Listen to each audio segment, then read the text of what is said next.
Get Rich Slow with John Wolf. Hey, today I'm going to talk to you about two topics which sound like they should be totally unconnected, but actually aren't. And that is who should be on loan and title in a married couple and how to get away with speeding tickets. That's right. And they're actually related. So in Oregon, where I do most of my loans, I'm also licensed in Washington.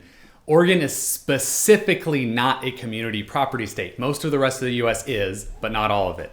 Anyways, so when a husband and wife are looking to purchase a home, and this is way more relevant for people who want to do further investments, but it still matters. So hear me out here. So when you go to buy a home, get a home loan, depending on your income, of course, if one of the spouses can afford the loan to purchase a home on their own, it's my recommendation that the loan only goes in that spouse's name.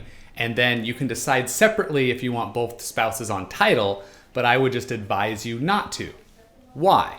Okay, so there are a few very unlikely scenarios that are very negative where this would be a really good thing. And on the other side, there are absolutely no advantages. So let me explain. If hypothetically, I bought the house here only in my name and my wife is, over there doing her own thing, whatever, we're still happily married, living together, all that great stuff. Now, if somehow my wife gets $1 million tax liability or $1 million in medical debt, because her name isn't on this house whatsoever, there is no way for anyone to come after this house because we are completely separate individuals. And works in several scenarios like this. The other thing is if my wife wants to go out and buy another home on her own, she is not encumbered at all by being a previous homeowner, by having any debt to income implications from this house, nothing at all. So that's a real plus if you're planning on doing the investment thing. Just going to address the really sad case of if there's a split or a divorce later and what happens then.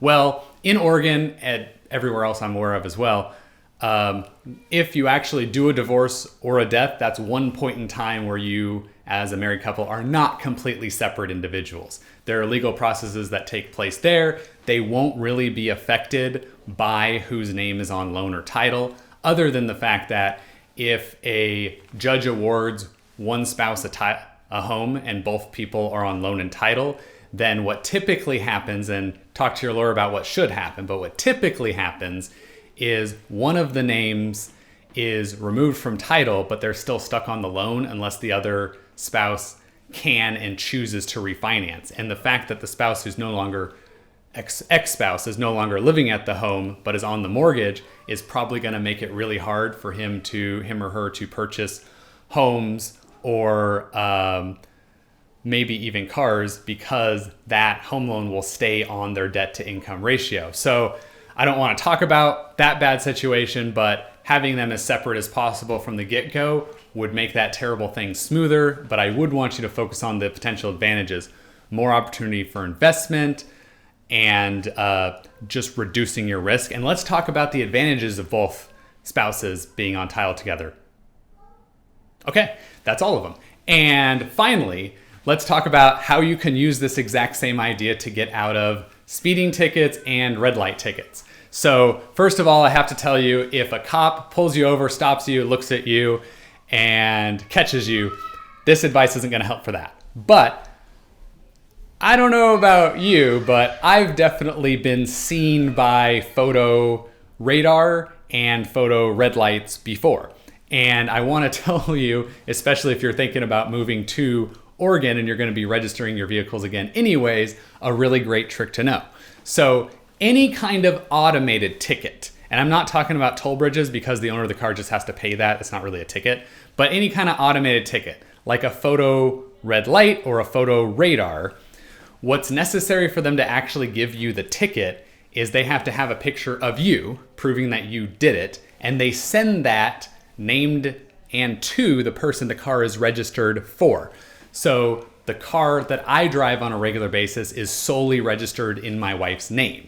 So if I am caught at a photo radar, the people, they're not supposed to do this, but they will. The people who do the ticket work in the court and send out the tickets, they're going to mail a ticket to my wife in her name, and it's going to show a picture of me.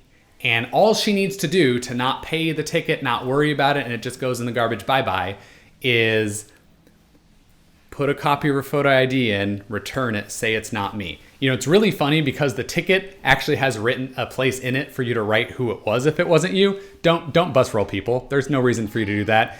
If you're in front of a judge and a judge tells you to do that, that's different.